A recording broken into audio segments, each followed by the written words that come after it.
Apesar que eu não posso dizer muita coisa, porque eu trouxe a minha esposa. Quando a gente vem com a esposa, atrapalha mais ou menos, né? A gente quer contar algumas histórias que não aconteceram e ela fica com aquele olhar ameaçador. Muito obrigado, pastor Michel. Estar aqui com vocês é muito bom. Eu mantenho contato com vocês aqui, ouvindo os sermões que são gravados do Michel, que muito me edificam, né? E vim passar uma semana aqui em Niterói. Estou lá na casa da minha sogra. Está sendo maravilhoso, né? Ver a sogra de pijaminha e tal, coisa bem íntima mesmo. E Michel então me fez esse convite. Estar aqui é sempre muito, muito prazeroso. Amém? Irmãos, vamos abrir a palavra de Deus no Salmo 44. Salmo de número 44. Salmo 44. Eu vou fazer a leitura deste salmo. Você pode permanecer assentado, não há necessidade de ficar de pé. E pedir ao Senhor que possa edificar o nosso coração, visitar a nossa casa, visitar o coração aqui de cada um, independentemente do tempo que você está vivendo. Todos os tempos estão debaixo do governo de Deus, amém? Salmo 44 diz assim: ouvimos, ó Deus, com os próprios ouvidos. Nossos pais nos têm contado o que outrora fizeste em seus dias. Como por tuas próprias mãos desapossaste as nações e os estabeleceste. Oprimiste os povos e aos pais deste largueza.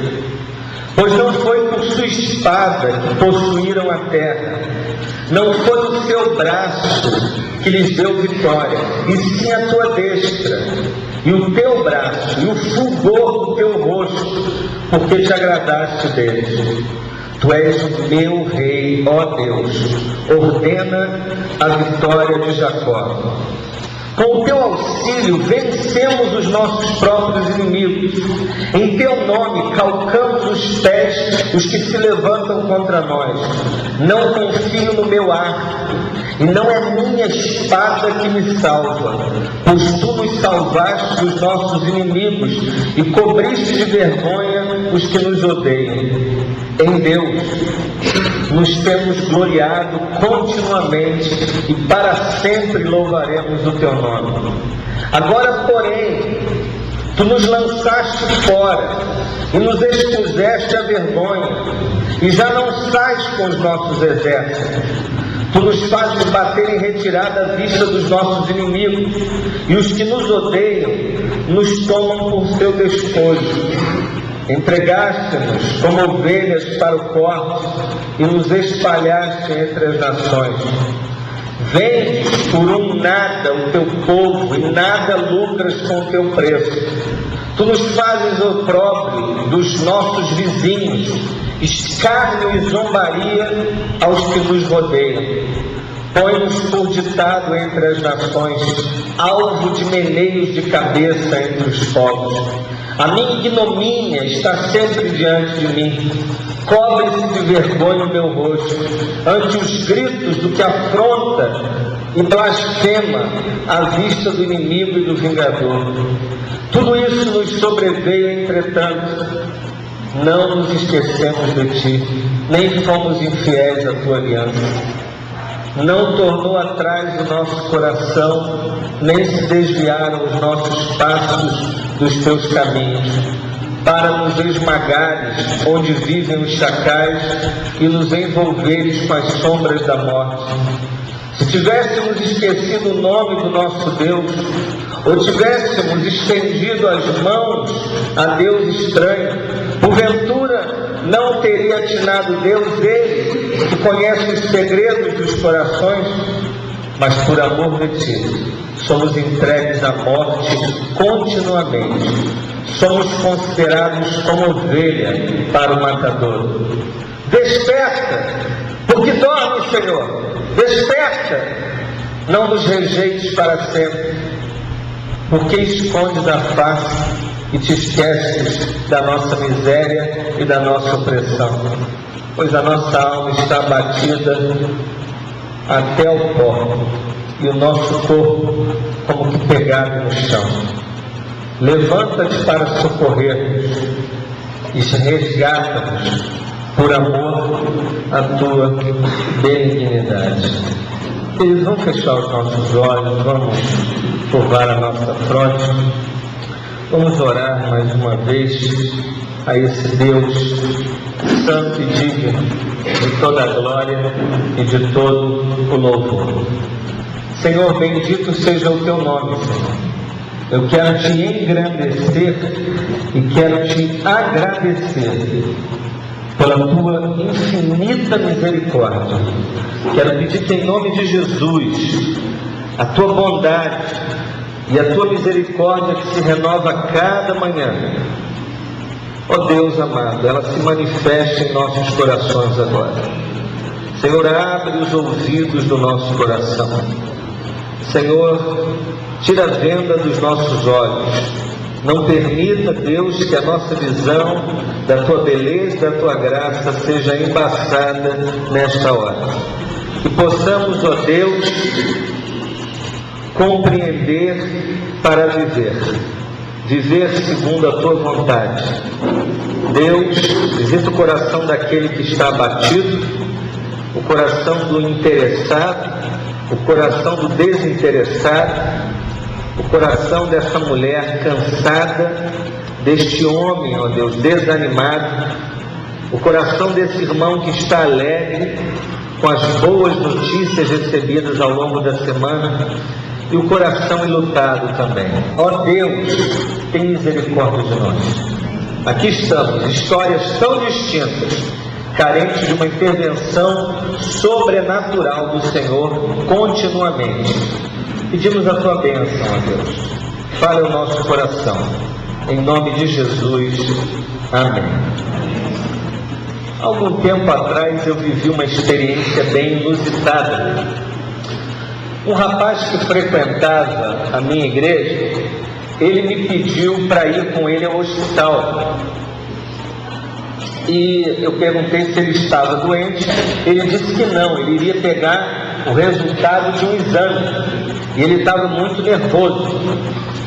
E eu falei, vamos lá, né? Afinal de contas, pastor também é para aqueles assuntos que não estão na agenda da maioria das pessoas, né? E aí fui eu. E aí ele foi compartilhando, então, o que nós estaríamos fazendo lá. Aí ele disse para mim que ele manteve relação sexual com uma determinada pessoa e que essa pessoa estava contaminada com o vírus do HIV. E ali eu soube também que ele tinha uma vivência homossexual. É um rapaz criado na comunidade, criado na igreja evangélica, mas mantinha uma vida dupla. Então, essa pessoa havia morrido, ele soube do que ele morreu, então fez o exame e nós estávamos indo lá para pegar o resultado. Irmãos, foi uma experiência muito interessante, porque após o resultado, ele ficou tão alegre, por não ser soro positivo, que ele não conseguiu sorrir pelo lado de fora. Diz ele que estava sorrindo pelo lado de dentro. Como eu não conseguia ter acesso àquele sorriso interno, né? Eu fiquei imaginando algumas alegrias que nós experimentamos, que realmente elas tomam uma dimensão dentro de nós que a nossa cara é meio de abobado. E foi essa cara que ele ficou, sabe, um estado de profundo êxtase. E aí foi uma experiência muito forte que ele teve, a alegria tremenda, mas como bom pecador, Alguns gostam daquele ditado: quem não vier pelo amor, vem. Eu ouço todo mundo falando isso, né? É uma coisa absurda, né? Desculpe frustrar alguns aqui, mas a dor, ainda que ela provoque algumas coisas, ela não é o Espírito Santo para convencer-nos do pecado, da justiça e do juízo. A dor, ela pode até ter um valor, e às vezes tem, mas curiosamente esse rapaz voltou à prática e vivenciou outras experiências, e eu não fui mais buscar exame com ele, só fui essa vez. Mas por que eu estou falando isso para vocês? Porque depois da alegria, ele cantou, ele disse coisas boas sobre Deus. E o Salmo 44, ele ocupa uma categoria interessante na cultura judaica, na liturgia da nação.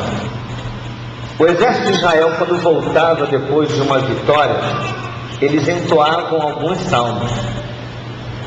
Mas também, quando eles voltavam depois de uma derrota, eles entoavam alguns salmos. E o Salmo 44, ele era cantado depois de uma derrota. Depois que eles perdiam uma batalha, eles voltavam para cantar esse salmo. E eu não sei se acontece isso com você, mas acontece comigo. As vitórias que nós temos em diferentes áreas da vida, às vezes não nos levam a profundas reflexões acerca da vida. Mas não poucas derrotas, fracassos, quando você perde dinheiro, quando você perde uma amizade, quando você perde o esposo, a esposa, perde os filhos, quando você percebe seu filho aos 18 anos viciado em drogas. Isso te leva a questionamentos profundos acerca da sua existência. E eu achei e acho que o conteúdo do Salmo 44, ele nos desafia a pensar sobre diferentes fases da vida. E mesmo sendo diferentes fases da vida, em todas elas, o salmista coloca Deus. E talvez aqui seja a grande questão da vida cristã e da nossa vida. É não excluir Deus em determinados momentos e não achar que Deus só serve para determinados momentos, né? Deus faz sentido num velório, mas não faz sentido num churrasco. Aniversário de 15 anos, Deus é lembrado rapidinho para não atrapalhar o DJ. Mas, sabe, num velório você só vê todo mundo. Deus tem um propósito, Deus teve um propósito, levou o Valdemar tão novo, mas vai ser com essa viúva. E começam ali os propósitos e as falas relacionadas à pessoa de Deus. Eu quero hoje convidar os irmãos para estarem pensando comigo este salmo, que na verdade nos fala de uma esperança como produto da graça de Deus. Isso aqui para mim é muito significativo, porque se fala de foco, de pensamento positivo, às vezes de esperança, na esperança, mas não como ela como produto legítimo e necessário da maravilhosa graça de Deus. Então eu gostaria de pensar com vocês nessa manhã o tema educados pelo poder do Evangelho. Vamos repetir esse tema? Educados. Mais uma vez, só para eu acreditar que vocês nunca mais vão esquecer. Vamos lá? Educados pelo poder do Evangelho. Eu vou voltar daqui a 5 anos, Michel. Você me chama, daqui a 5 anos quero fazer a pergunta. A gente acha que ninguém vai esquecer a nossa mensagem, né? A gente tinha que ser cantor, porque a música é mais fácil, né? A gente não esquece. Eu lembro de algumas músicas boas e horríveis. Parece que as horríveis ficam mais agarradas na gente, né? E até hoje lembro dessas canções. Irmãos, Eu gostaria, inicialmente, para facilitar a nossa análise do Salmo, de pensar que eu vou levar-nos agora dentro de uma galeria de arte, e esse templo aqui, ele tem essa conotação, essa imagem, né? Pelo menos para mim, eu vou levá-los para olhar para 5 molduras, 5 cenários diferentes, 5 quadros. Então, para nos ajudar na análise do Salmo, antes da gente destacar algumas aplicações práticas para a nossa vida. Então, vamos para a primeira moldura. A primeira moldura, eu colocarei ela do verso 1 ao verso 4. Essa moldura, eu enxergo aqui a educação doméstica, verbal sobre Deus no povo de Israel. Então, nessa primeira imagem, o que nós temos aqui? O salmista começa a falar que os pais falaram para os filhos acerca de Deus. Aqui nós temos o princípio da educação verbal. Hoje se fala muito sobre a educação na perspectiva de exemplo. Não, eu não falo nada com meu filho. Eu nunca falei nada. Eu só dou um exemplo a ele. Porque uma imagem vale mais que 1000 palavras. Biblicamente, isso é um sofisma, é uma ideia falsa. Por quê?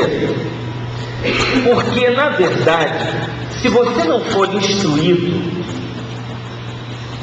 a sua interpretação é produto da sua sabedoria privada. Então a imagem vista por diferentes pessoas vão ter diferentes interpretações. Por quê?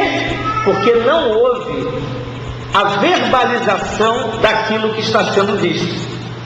Isso é tão verdade, senão Deus não deixaria para nós a sua palavra escrita, interpretando a sua criação, a sua obra, explicando a queda e apresentando a redenção. O povo de Israel, o princípio que Deus deixou era que uma geração educasse a outra verbalmente. Você percebe que no conteúdo proposto por essa educação existem 2 pontos que são importantíssimos. O primeiro fala da majestade e da grandeza de Deus, do seu poder sobre tudo e todos. E o segundo fala sobre a carência e a necessidade humana. Então aqui estão 2 princípios de uma educação cristã que passa por todas as gerações. Exaltar a majestade, a grandeza de Deus e mostrar a carência, a necessidade do homem da intervenção de Deus para os acontecimentos na sua vida. Então nessa primeira moldura nós temos isso. Já na segunda moldura nós temos algo interessante que nos fala sobre a experiência na vida dos instruídos. Olhe comigo para o verso de número 5. Com o teu auxílio vencemos os nossos inimigos. Eles estavam falando primeiro que os pais tinham dito para eles o quanto Deus tinha agido na vida dos pais.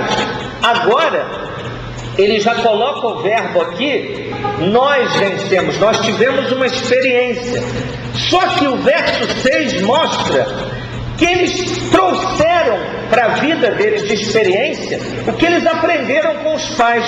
Olha o que eles dizem aqui: não confio no meu arco, e não é a minha espada que me salva. Então olha que coisa bonita. Na primeira moldura eles aprendem sobre Deus, a sua majestade. Na segunda moldura eles estão agora experienciando a vida, estão tendo ali vivências, mas o princípio continua o mesmo. Eles estão experimentando aquilo que eles aprenderam. Aí nós chegamos na terceira moldura, do verso 9 ao verso 16, nós temos a experiência da vida de todo mundo que conhece a Deus. Qual é a experiência de quem conhece a Deus?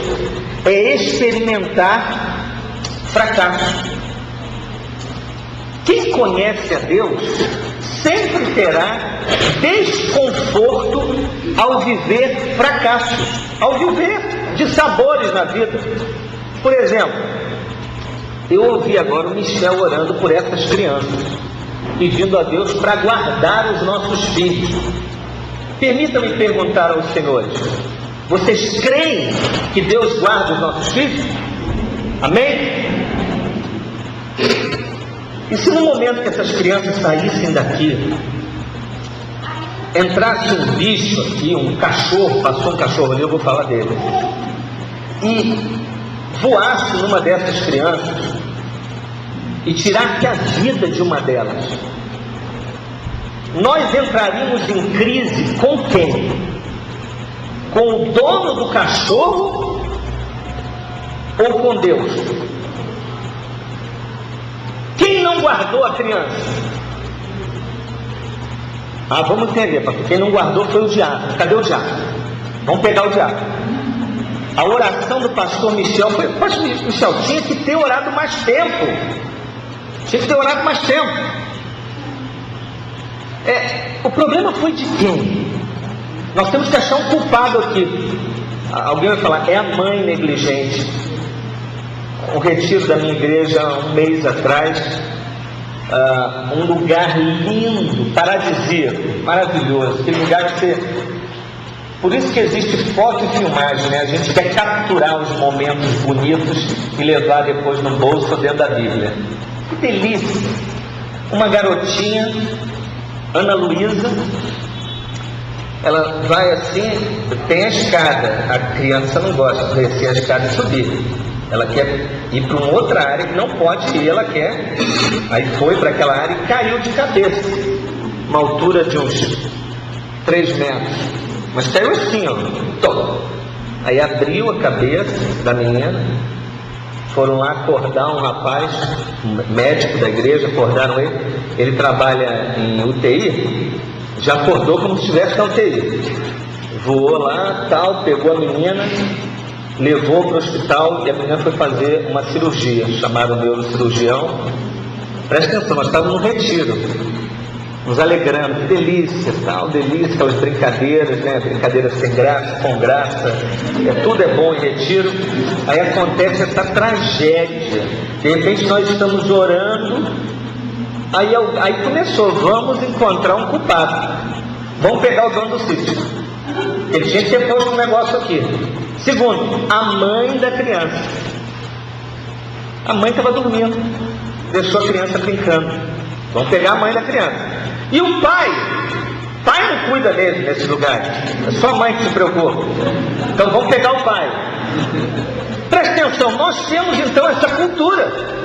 Agora, o interessante aqui no Salmo 44 é que todos os verbos e as expressões do verso 9 ao 16, ele inclui Deus na tragédia. Olha o que ele vai dizer a partir do verso de número 10, não, verso 9: tu nos lançaste fora. Verso 10: tu nos fazes bater em retirada. Verso 11: entregaste-nos como ovelhas. Continua: põe-nos por ditado entre as nações. Olha aqui para mim. Eles são educados a pensar que Deus é soberano e que eles são carentes. Eles vivem uma vida onde essa experiência aparece. Eles falam: nós temos vivido, é verdade, Deus é o Todo-Poderoso. No dia da crise, a soberania de Deus não descola deles, permanece neles. Porque Deus não é só o Deus da formatura do seu filho na Universidade Federal ou particular. Deus é o Deus do dia que seu filho foi atropelado e que o câncer dele não foi curado. Porque senão seu Deus vira um ídolo e não mais um Deus. E ídolo sim, você manipula. Deus faz o que Ele quer, quando quer, na hora que quer. Eu não aceito, pastor, essa ideia. Problema seu. Isso não vai mudar nada. Tem coisa que eu também não aceito. Eu não aceito, grita. cabeça, faz pirraça, biquinho, está correndo, vou me cortar. Não muda nada. Não muda, meu amigo. Mas não vai mudar, não vai mudar. Eu ouvi um sermão de um amigo meu maravilhoso. Como viver num mundo que tem dono? Que sermão! Como viver num mundo que tem dono? Que coisa, gente, que desconforto. Ele é Senhor de tudo. A quarta moldura, ela nos apresenta a relação com Deus, não como algo que nos dá anticorpos para não ter nenhum tipo de doença, mas pelo contrário, quem é de Deus e é lúcido e honesto e bíblico, consequentemente, entende que só o fato de pertencer a Deus, você já tem que esperar uma existência desconfortável. Interessante, verso 22, eles conseguem sintetizar isso aqui muito bem quando eles dizem assim: mas, olha só, eles vêm trabalhando uma ideia de que eles não estão em infidelidade com Deus. De repente vem: mas por amor de ti somos entregues à morte continuamente, somos considerados como ovelha para o matadouro. Irmãos, há um grau de desconforto em ser discípulo de Cristo. Por isso que eu acho infantil você abominar qualquer grau de sofrimento. Eu não estou aqui dizendo para vocês que eu celebro o sofrimento. Dou festinha lá em casa quando eu estou sofrendo. Tá uma alegria, chego em casa, Andréia, olha, aconteceu uma desgraça maravilhosa na minha vida, você não tem ideia. Fui demitido, amor. Os dois começam a dançar na sala, sabe, que delícia. Olha, não tenho grana para pagar a prestação do carro. Meu amor, que coisa, vamos à praia. Vamos curtir. Que coisa gostosa, tá dando tudo errado. Irmãos, em nenhum momento a Bíblia nos convida a celebrar a dor. Ela nos convida a celebrar o passarmos. Nós devemos ter alegria por passarmos por várias provações, porque a provação da nossa fé tem um propósito de amadurecer a obra de Deus aqui na terra. Qual é a suprema obra de Deus aqui na terra? Tem nada a ver com tijolo, com lajota, com tempo, tem a ver comigo. Eu sou a obra de Deus aqui. Deus está a lapidar, entendeu? Esse templo vivo, a agir em mim, a trabalhar na minha vida. É muito mais difícil você ser trabalhado do que você construir um templo, sabe? Há pessoas sem nenhum caráter que realizam muitas coisas nessa perspectiva humana que eles dizem que é para Deus, para Deus. Você não pode esquecer que só o fato de você pertencer a Deus, isso traz para você um grau de sofrimento, porque andar aqui como discípulo de Cristo nesse mundo e com suas propostas, você já tem que ter em mente que será desconfortável. E a última moldura, ela revela em cores vívidas a palavra esperança. Do verso 23 ao verso 26, fica claro aqui a esperança que não se ausenta do coração do rei e daquela geração. Levanta-te para socorrer-nos e resgata-nos, por amor à sua longa bondade. Eu gosto dessa visão de um Deus bom. Alguém já disse que o livro de Salmos é a lei ou a vontade de Deus interpretada na crise. Quando eu olho para essas molduras, eu vejo nela fases da nossa caminhada. Eu conheço, eu experimento, conheço. Por conhecer, eu sofro. O sofrimento não arranca de mim a visão da soberania de Deus, porque eu sei que há um grau de sofrimento que eu experimento por ser discípulo de Jesus, mas a esperança não se ausenta do meu coração, porque eu não estou solto neste universo, eu estou nas mãos do Senhor. Eu estou residindo, eu não sei onde vocês moram, eu moro num condomínio que é o reino do Filho do seu amor, né? Ele me tirou do império das trevas e me transportou para esse lugar, uma habitação que trabalha as profundezas do meu ser. É um lugar onde a graça de Deus amanhece e me acompanha durante todo o curso do dia, me coloca na cama e se mantém comigo o tempo todo. Meus queridos irmãos, posto a divisão do Salmo, eu gostaria de aplicá-lo e pensar algumas coisas à luz dessa educação proposta pelo Evangelho. A palavra Evangelho significa boas novas, mas existem duas ideias nas Escrituras de Evangelho. Existe Evangelho no sentido de toda boa notícia que Deus nos dá, suas promessas, a palavra dele de que vai intervir, é uma boa notícia. E existe o Evangelho sendo a personificação da suprema boa notícia de Deus, que é Cristo Jesus. Jesus é a melhor notícia de Deus. Nenhuma se compara a essa suprema notícia de Deus para nós.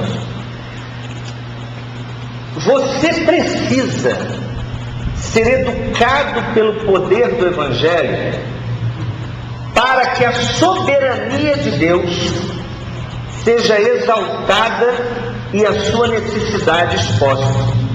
Então a primeira verdade que eu aprendo com esse Salmo 44 é que quando o Evangelho me educa, quando o poder do Evangelho está por detrás do processo educacional da minha vida, a soberania de Deus é exaltada e a minha necessidade é exposta.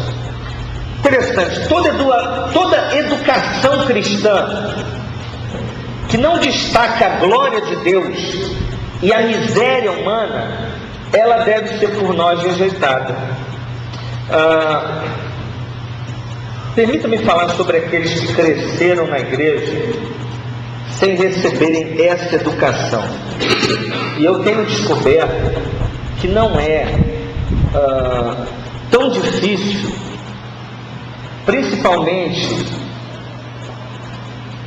pelo fato de muitos dos que estão envolvidos com a educação não foram educados no princípio do Evangelho de Cristo, a igreja se tornar formadora de fariseus e não de discípulos.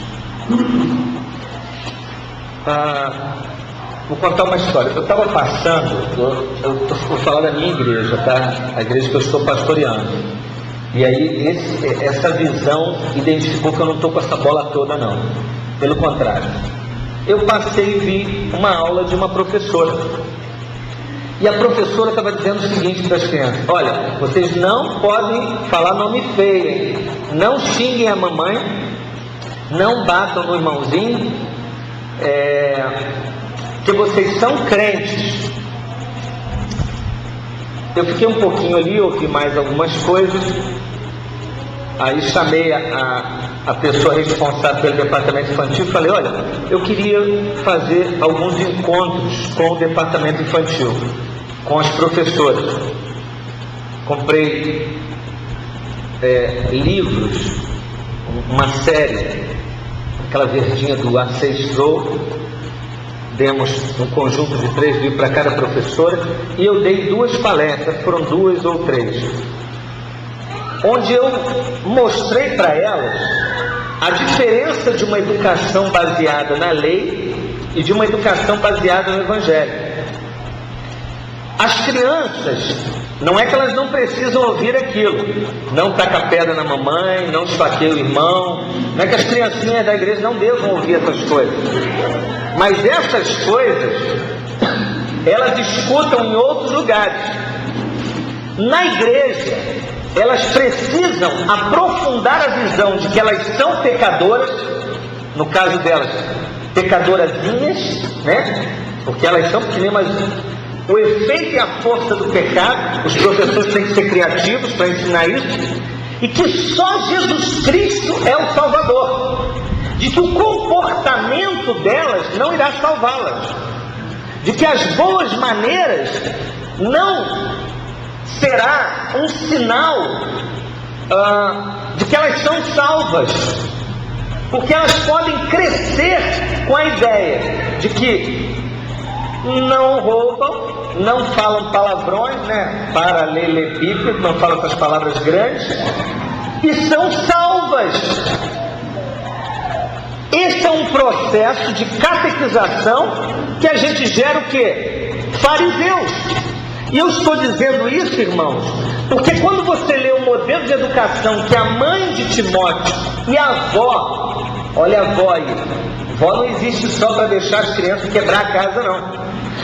Vó existe também como instrumento de Deus para conscientizar Timóteo. 2 Timóteo capítulo 3, Timóteo foi instruído, o Antigo Testamento era a Bíblia da vovó e da mamãe, para ele crer na salvação pela graça em Cristo.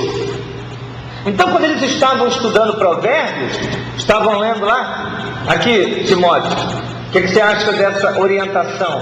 Muito boa. Você pode cumprir ela?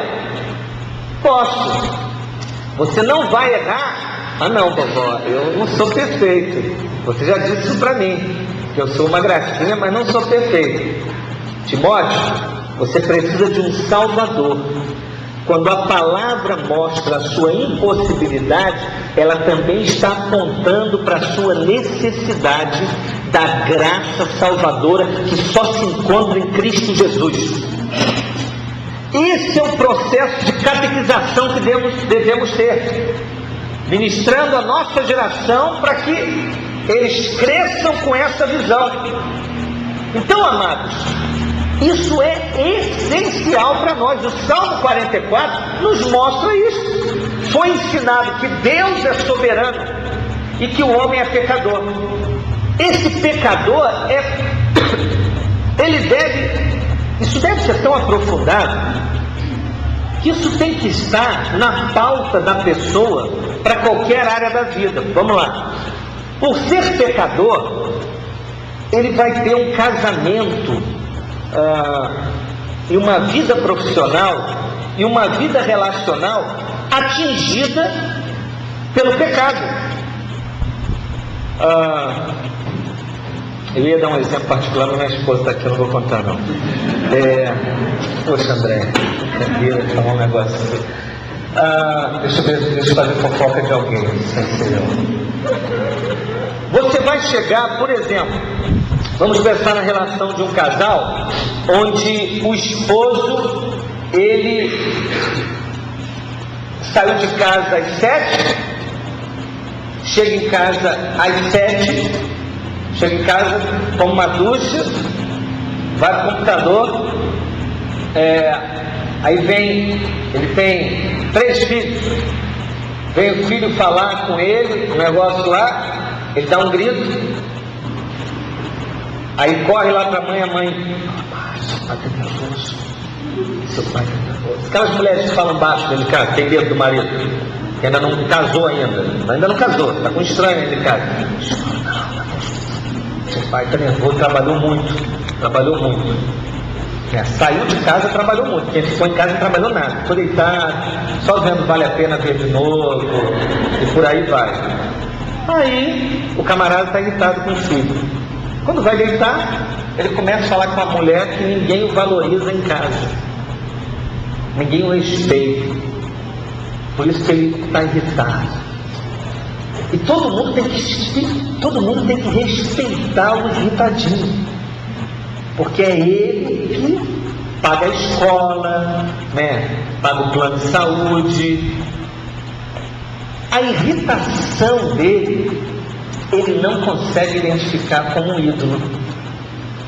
Ele não se identifica como pecador por ficar irritado. Ele acha que ficar irritado é algo que ele tem direito.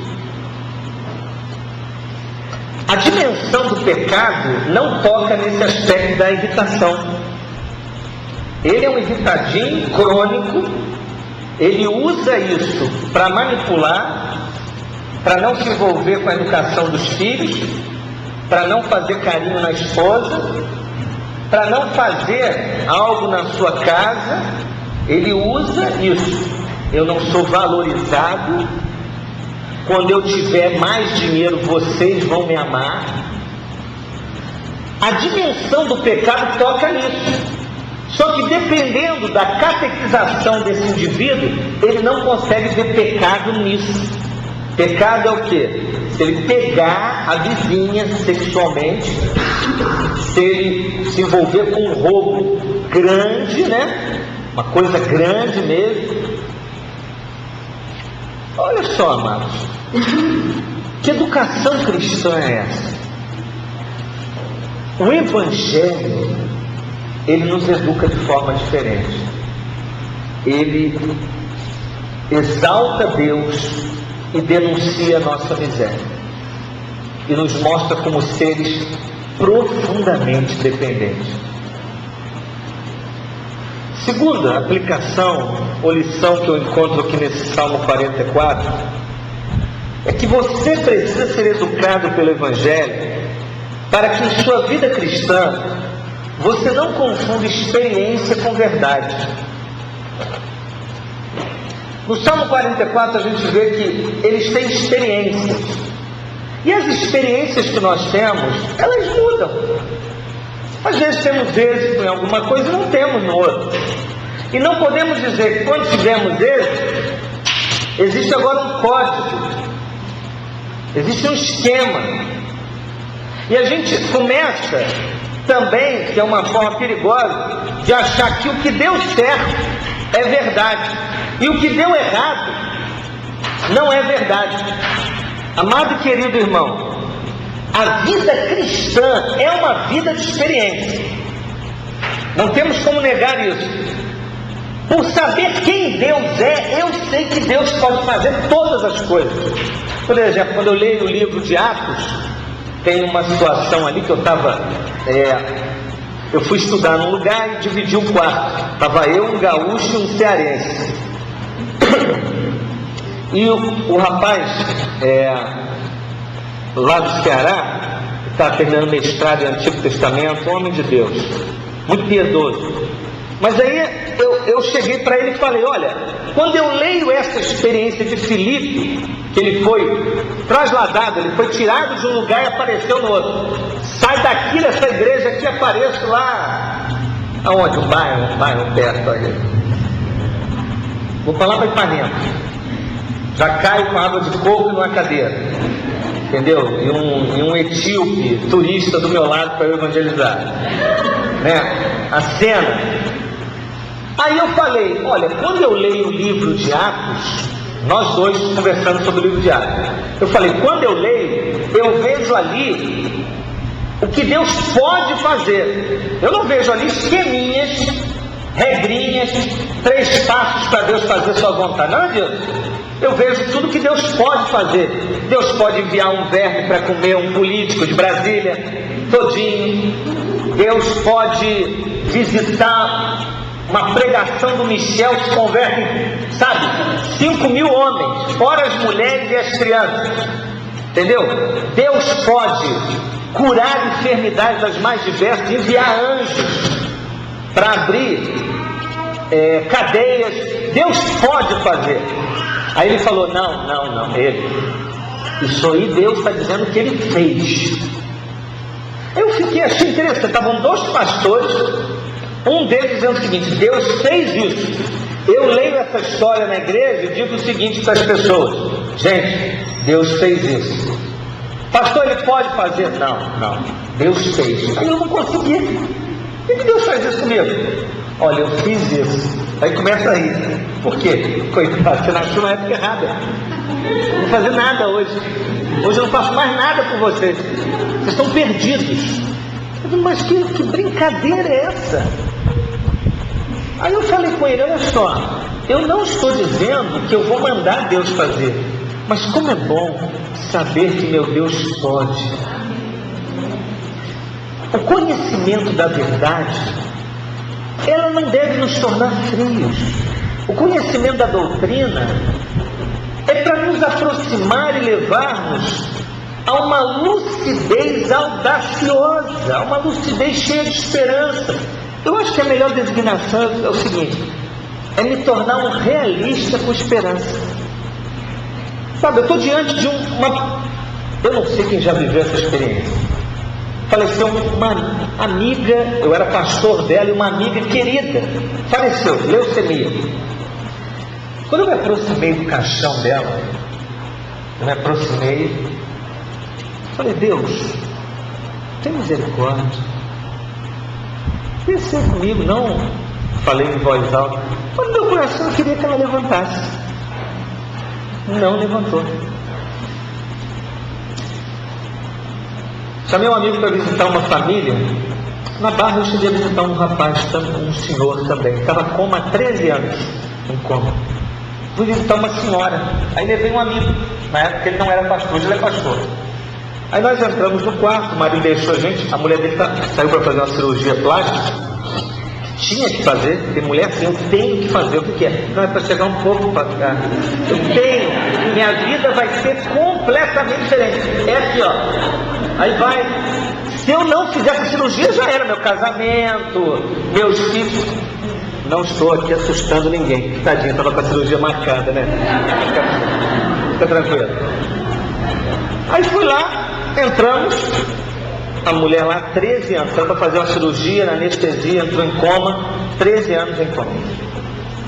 Entrei no quarto com esse meu amigo, ele olhou assim e falou, poxa Glauco, tão bom se Jesus estivesse aqui hoje. Olhei para ele e falei, ele não está? A nossa cabeça é assim, aquele Jesus que, olha, nos dias de Jesus, hein meu irmão? Então ele falou, que bom se ele estivesse aqui com a gente. Eu falei, gente, eu estou perdido.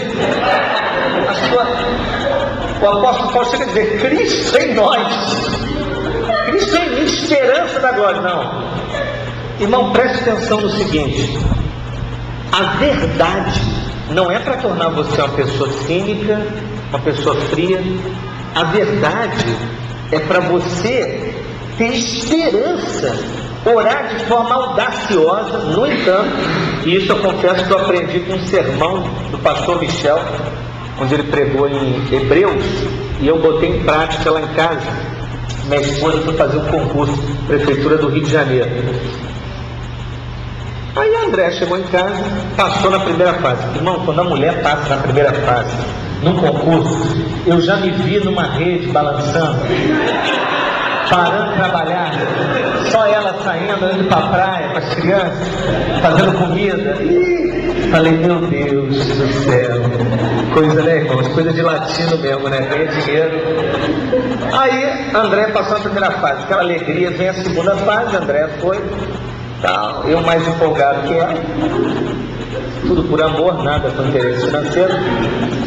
André volta e fala o seguinte, Glauco, de saída, no caso é concurso de taquigrafia, uma pessoa lá simplesmente acertou todas as palavras, é uma coisa estranha, não errou nenhuma. Aí André, olha Glauco, tem uma pessoa lá que ela parece ter um caso, o povo está dizendo lá que já tem um número de vagas certo, separado para isso. Aí ela foi fazer a prova e voltou. Gente, quando eu soube desse esquema, eu ajoelhei. Falei, Deus O Senhor é todo poderoso. É impossível que um esquema na prefeitura do Rio vai superar o teu poder. Irmãos, eu orei. Sabe aquele dia que você ora, você fala, aconteceu, levantei, está certo. Vai acontecer alguma coisa, eu não sabia o que era. 3 dias depois, André, Cláudio, o concurso foi anulado. Está anulado até hoje, nunca mais voltou. Foi anulado, pegaram um esquema lá e tal. Vocês acham que eu atribuí isso a quem? Ah não, aconteceu alguma coisa. Meu Deus, Deus atua. Deus move. Agora, e se ele não tivesse feito nada? Tem uma frase que eu amo: Deus faz não fazendo. Crente, realista com esperança, onde a verdade está acima da experiência e a experiência é serva da verdade, Deus faz não fazendo. Se ele não fez, ele fez. Como? Não fazendo. Ele curou não curando. Ele restaurou não restaurando. Mas como é que é isso? Ah, meu irmão, se eu soubesse, eu seria Deus. E quem disse que eu tenho que saber o que ele está fazendo para crer que ele fez? Ah não, mas eu preciso da informação para ter esperança. Olha, tem umas histórias. Isso é estultícia do coração, mano. A palavra estultícia é a ideia de sabedoria privada. Eu tenho a minha sabedoria. Criança acredita em um monte de bobagem. Eu tenho 2 filhas, às vezes elas falam uma coisa, você está imaginando, isso é bobagem, para de pensar assim. Elas não param, mas eu falo. Para.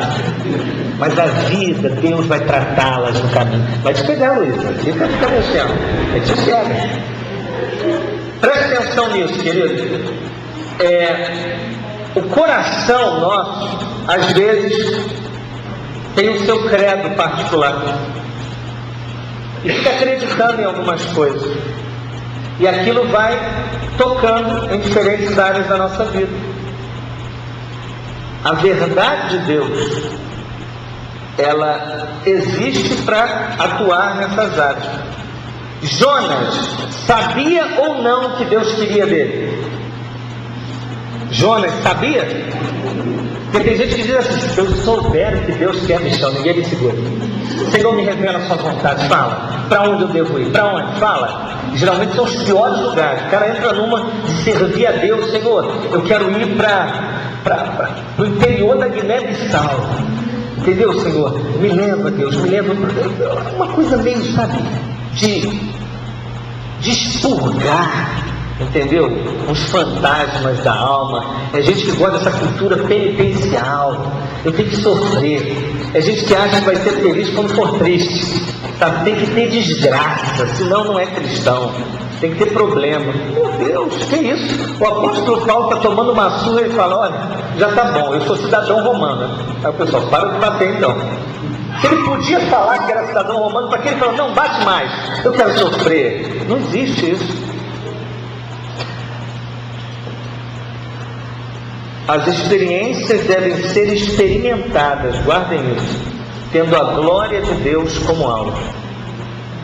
Se a minha experiência está me levando a não fazer a vontade de Deus, essa experiência é ilegítima, ainda que eu esteja tendo vantagem. Se a promoção no seu trabalho, para você tê-la, a glória de Deus não será promovida, foi por meios ilícitos, não vem dizer que essa promoção foi dada por Deus, não. Mas você pode experimentar um grau dela, até para ser mais humilhado e Deus trabalhar por meio dessa situação. Terceiro lugar, você precisa ser educado pelo Evangelho para que nos dias maus de sua vida, a sua visão da soberania de Deus não seja negada, mas reafirmada. Meu amado, todo mundo experimenta o dia mau. O dia mau não é um dia de 24 horas. É o que os puritanos ingleses chamavam da noite da alma. São dias difíceis.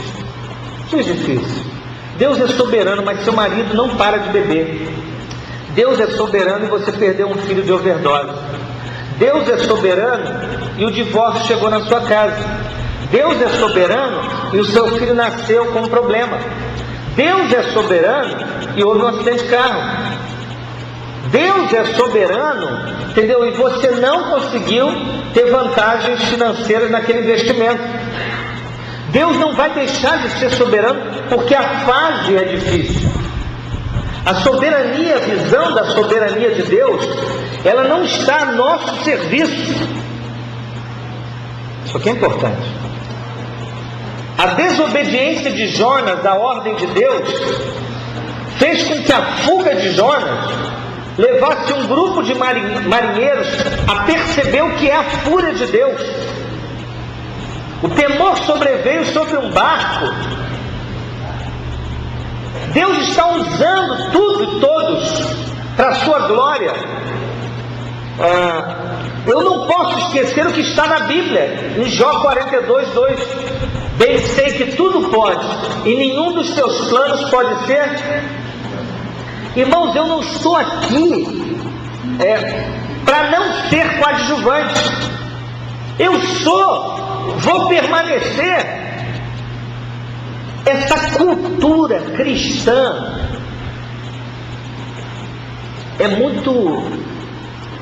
são coisas assim muito sorrateiras, que na verdade nós vamos substituindo a soberania do Deus da Bíblia para um Deus que eu aciono para reafirmar os meus ídolos e os meus pecados e a minha vontade.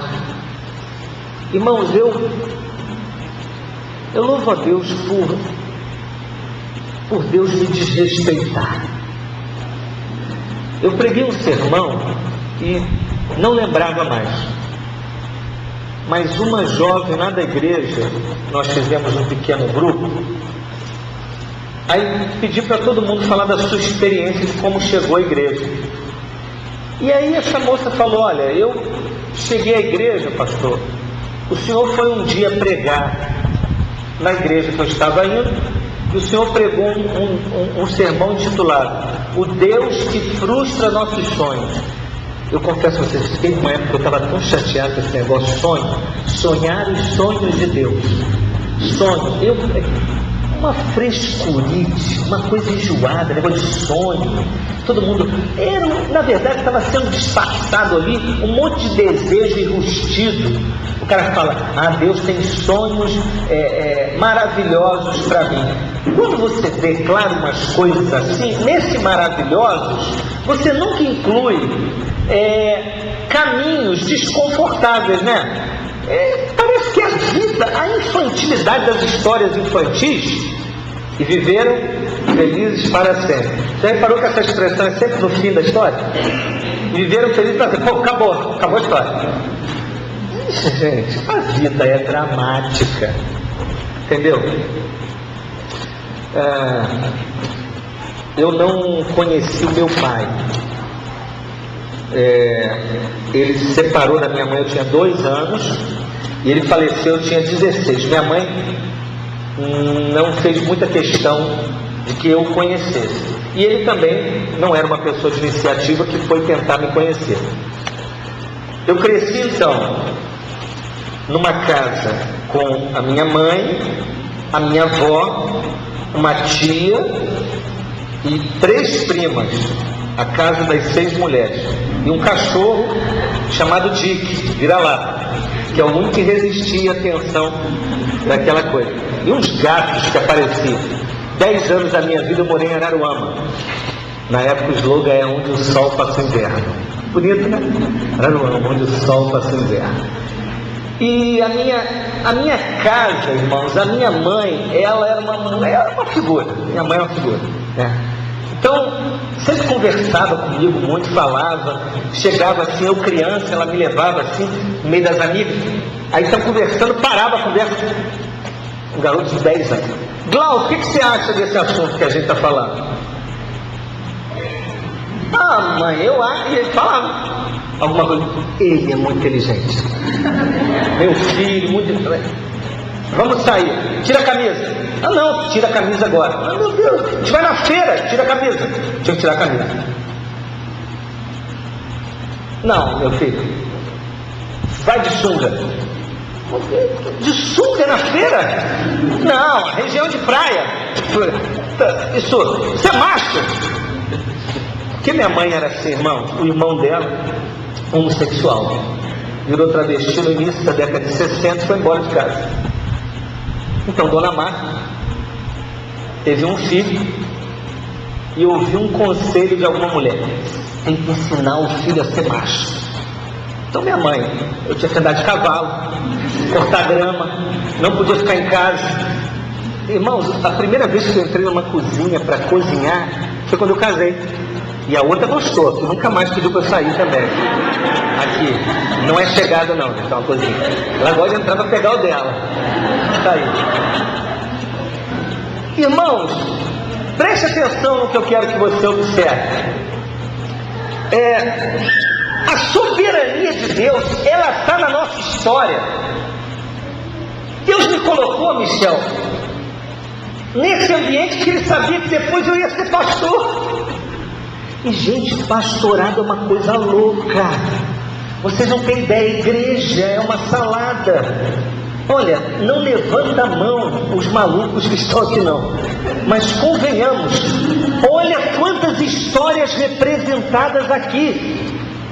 Se eu não tivesse sido criado numa casa tão heterogênea, não tivesse morado em lugares tão distintos, eu teria muitas dificuldades para lidar. E Deus só me leva para lugares onde tem uma necessidade bem próxima do contexto que eu lidei. Eu sou filho divorciado. Minha mãe era divorciada, casou 1, 2, 3. 2 eu estava na jogada. Depois eu casei, ela casou ainda mais uma para fechar 4. 3 morreram já. Só um está vivo. Dona Marta. Você tem alguém para apresentar ela aí?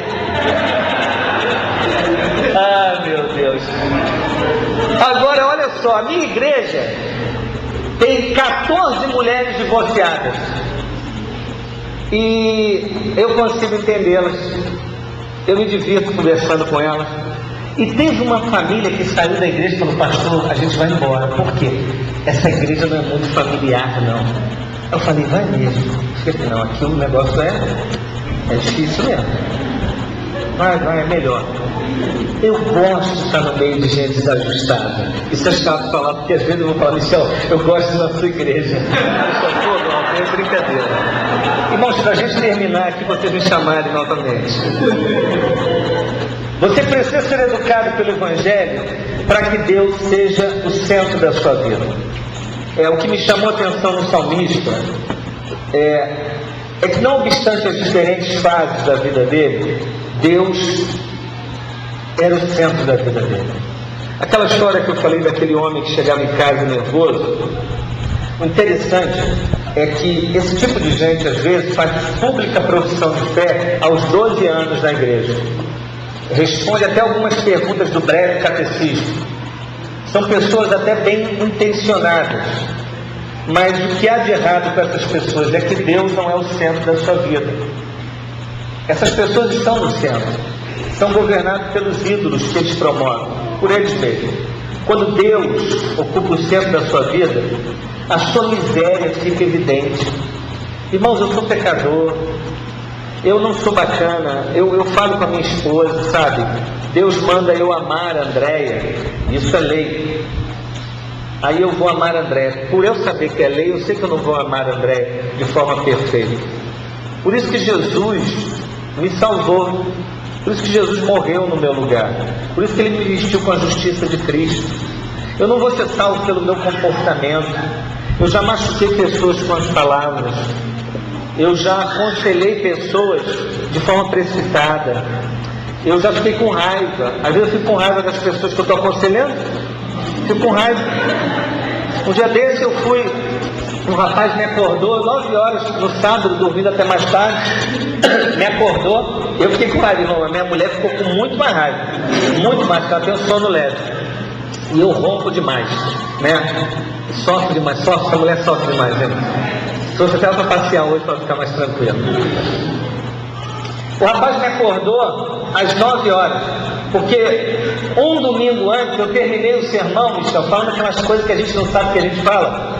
Terminei o sermão falando assim: meu irmão, leva Deus a sério, larga essa amante essa semana, larga essa amante. E terminei o sermão. O cara me chama lá em casa 9 horas da manhã, sábado, seguinte: pastor, não chama uma vez não, 2, 3, 4, todo mundo fica com raiva do pastor, às vezes não é raiva nem o cara que chamou. Pastor, precisamos conversar com o senhor urgente, eu moro em frente à igreja. Desci, sandália, bermuda, também fui largado para ver se o papo era só no portão. Ele falou: tem que ser no gabinete. Fui para a igreja, ele chamou uma moça, vem. Chamou a mulher dirigindo o carro, desceu, veio junto. Pastor, lembra dela? Não. Tudo bem, não lembrava mesmo. Já apresentei o senhor há 3 anos atrás. Falei: não lembro. Entramos no gabinete: pastor, lembra que o senhor terminou o sermão dizendo para... Esse sermão não pode sair não. Lembra que o senhor terminou o sermão dizendo para abandonar a amante? Essa aqui, eu casei quinta-feira, pastor, mas ela é minha amante. Aí eu trouxe ela aqui. Eu quero abandonar ela. Mas o que eu tenho que fazer com aquela história? Eu olhei para ela e falei: ele vai te abandonar. Aí a mulher, eu falei o seguinte: gente, o que é? Ele falou: pastor, essa é a mulher da minha vida. O cara casou quinta, desviado da igreja. A amante não é crente não, ele é desviado. Pastor, essa é a mulher da minha vida. Eu amo essa mulher, mas ela é casada e ela não quer largar o marido, porque o marido tem uma situação boa financeiramente. Não é só isso, é que esse cara não consegue emprego nenhum. De repente ela estava até empolgando: não, eu vou ficar com ele, mas o pior que seja meu marido, eu vou ficar com ele, porque... Aí mudou. Eu cheguei para ele e falei: olha, dá licença, eu vou conversar com ela aqui então. Eu não sabia nem o que eu ia falar direito. Porque essa mulher... Gente, foi uma experiência interessante.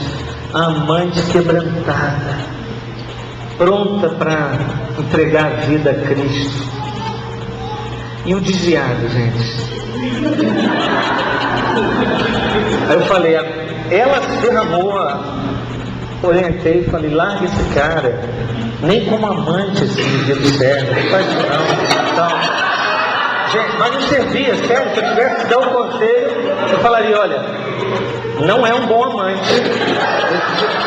Gente, eu sei que isso não é um... mas que dá, não estou falando o que eu falei, mas a vontade saiu. Não falei com essas palavras, mas falei. Saiu a mulher, chamei o cara. E esse cara, eu já tinha atendido ele 4 anos atrás, que ele falou que ia se matar.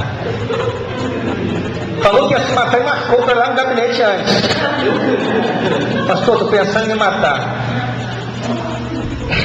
É que a gente não conhece a pessoa, porque a gente vai percebendo que quem faz essa divulgação no Facebook: vou me matar, manda e-mail para todo mundo: vou me matar, hein? Se prepara. Irmãos, o camarada chegou, eu pedi para a pessoa sair, ele entrou. Eu falei: rapaz, vive com a sua esposa, cara, volta para a igreja.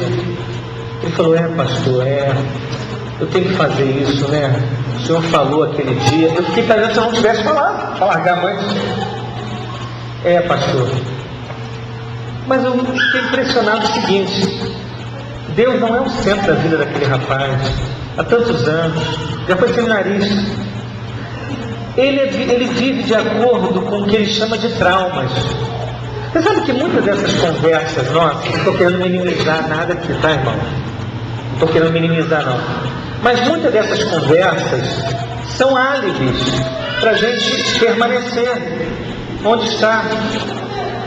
Aí ele vem a história: não, ele teve uma vida difícil. Pô, eu tive uma vida difícil, vou ter um amante. Tive uma vida difícil, eu vou matar uma pessoa. Mas os dois saíram dali, eu fiquei com a sensação: rapaz, essa mulher, ela vai ser uma serva de Deus. E esse rapaz, vai permanecer sendo um confuso de Deus. O confuso, o fraco. E talvez o segundo casamento também não aguente, não se sustente. Meu amado, quando você é educado no Evangelho, quando Deus é o centro, você tem uma clara visão que você foi criado por Ele, que você caiu em Adão e que Deus te fez uma nova criatura em Cristo. Nunca esqueçam que quando a Bíblia diz assim, se alguém está em Cristo é nova. A palavra nova ali não é a ideia de novidade. Olha que coisa interessante.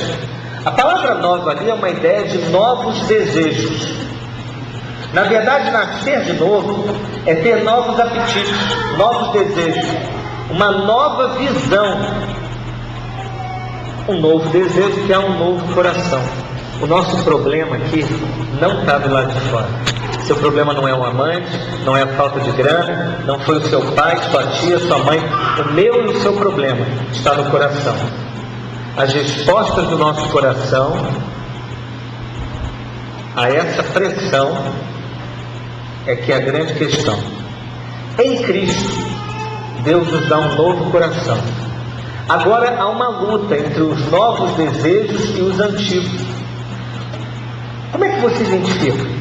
Os antigos sempre vão propor a você substituir Cristo por ídolos.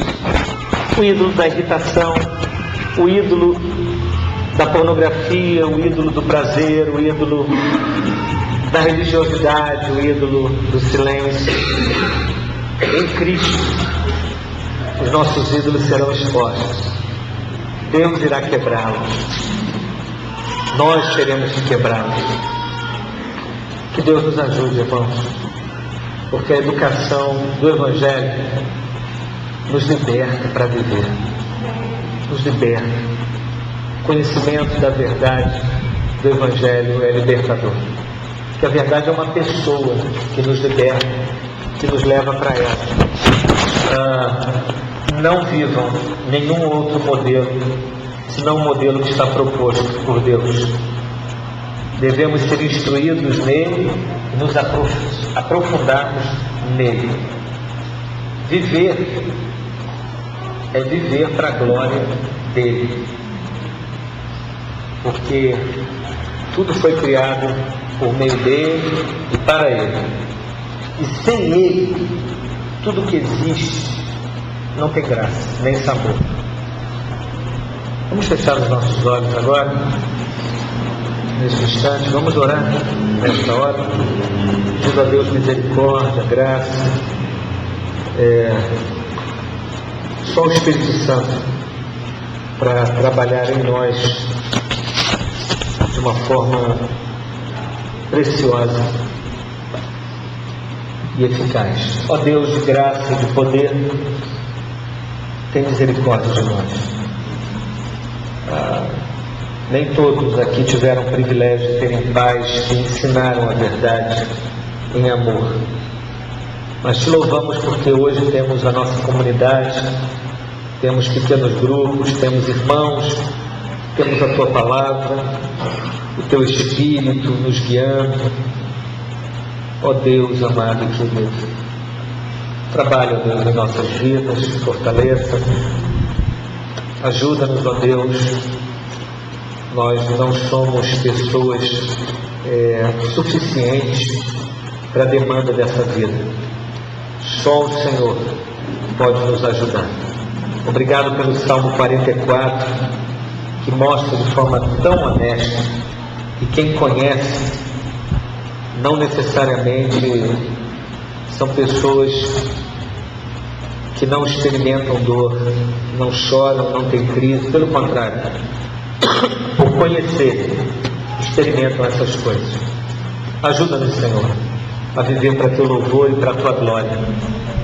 Obrigado, ó Deus, porque o Senhor nos ama com amor eterno. E obrigado por Jesus Cristo ser o nosso Senhor e Salvador. Em nome de Jesus nós te agradecemos. Amém.